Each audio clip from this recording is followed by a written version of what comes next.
This is how you usually think in your game. Black just took a pawn, attacking the rook here. And the first thing that comes to your mind is, where can I put my rook? I can only put it on this square. Black develops his knight, he's protecting actually this pawn. And you're thinking, I cannot castle because the bishop is controlling this. So I have to put a bishop here. This is how usually you think in your game.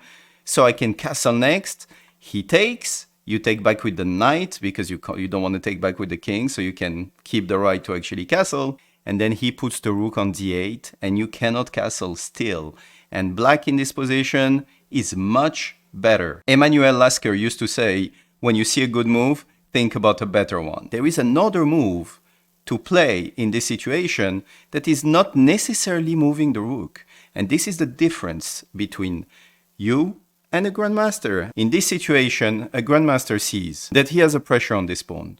But this pawn right now is being defended, it's true, by the queen, so he cannot take the pawn. But it would be pretty amazing to take this pawn, creating a nice little fork. He goes on step number 2, and he's like, can I create an interception? How can I intercept the protection of this queen to this pawn? And he comes up with the brilliant move, bishop d5. And now you're maybe jumping off your chair and you're thinking, wow, he can just take it. Yes, he can. But now there is a big difference. Now there is a pawn on d5, which means this queen is not protecting this pawn anymore. So now you can take with check. The king moves. Now you can take the rook with check. You give a check. The king goes up. You give another check. He goes with bishop d6, and usually we make another mistake here. We either see a check and we do it, which is not great, because if you play this move, he can just develop the knight, for instance, in this situation, because if you take, he's going to take this, and then he's going to take the second rook, and you're totally losing.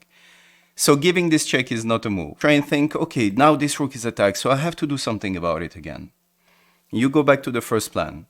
And you're like, okay, maybe I need to move my king because this rook is actually defending this one. But there is a better move here that you need to think about. But if you don't know the pattern, you cannot come up with it.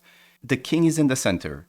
So usually when the king is in the center, we have to try and bring all our pieces to try and checkmate this king. Here, the best move, another brilliant move that the Grandmaster would play is bishop f4. Because he understands that if your opponent takes the rook, you move the king, and he takes the second rook. Now there is a checkmate in 3 moves. Try to find it.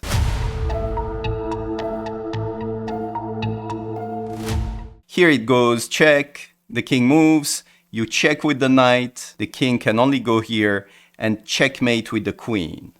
And this is the difference, because at the beginning of the variation, he simply didn't play a move like rook f1 thinking my rook is attacked. Instead, he understood that he had an advance in development with white. White is better developed here. All his pieces are out. And he was like, okay, I need to find something so I can attack this. And he came up with bishop d5. I hope you like this video. I'll see you on the next one.